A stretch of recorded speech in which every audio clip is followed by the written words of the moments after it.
Ce que j'ai fait pour un petit peu identifier les tendances de l'année, j'ai créé quelques planches que je vous ai ramenées. Vous savez que depuis quelques années, le vert est très présent. Il est vraiment en haut du podium des tendances sous toutes ses formes. Il sera encore très présent en 2022, mais on assiste au grand retour du bleu.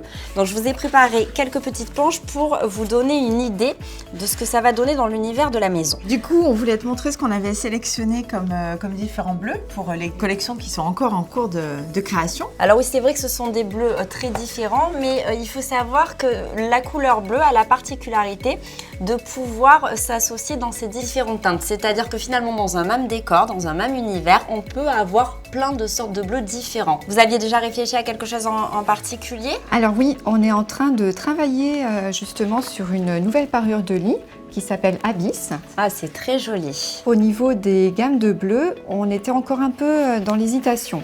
Donc voici la première variante, autour des bleus un peu plus outre-mer.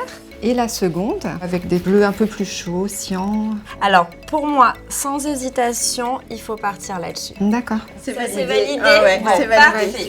Oh là là, alors là, on est exactement dans la tendance Orsay, vous savez, en référence au musée parisien.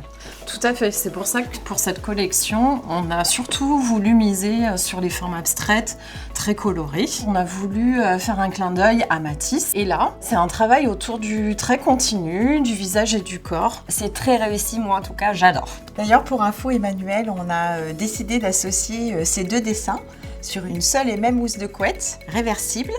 Et on se demandait comment orienter nos clients et dans quel style de décoration ils peuvent se projeter avec ce produit-là finalement. Alors, ce qu'il y a de génial finalement avec cette housse de couette, le fait qu'elle ait deux faces complètement différentes. On a un côté très coloré, très typé, donc c'est parfait pour une chambre qui manquerait de caractère ou qui serait un petit peu terne côté couleur.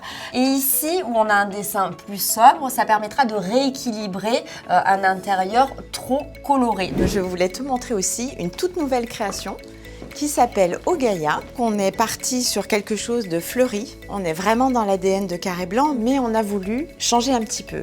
Et on a plutôt été inspiré par du végétal type sec, fleurs séchées. Alors là, c'est parfait parce que les fleurs séchées, c'est vraiment la grande tendance de ces 3 derniers mois. Emmanuel, juste pour que tu saches, chez Carré Blanc, on fait pas mal de mix and match, c'est-à-dire qu'on va associer du linge de lit imprimé avec des thés unis comme le rose cendré ou l'eucalyptus, et je voulais savoir ce que tu en penses. Alors cette association-là, je la trouve parfaitement réussie. On est sur quelque chose de très doux qui s'inscrit parfaitement dans un style très à la mode qui est le style bohème. Du coup, j'ai une autre proposition. Oh là là, parfait. Alors ça apporte juste ce qu'il faut de peps, j'adore avec le curcuma. Et je dirais même que ça donne une touche de rétro, de vintage. Merci Emmanuel de tous ces conseils. Je vous en prie, j'ai passé un très bon moment parmi vous. Et puis j'ai hâte de retrouver toutes ces collections en boutique. À bientôt!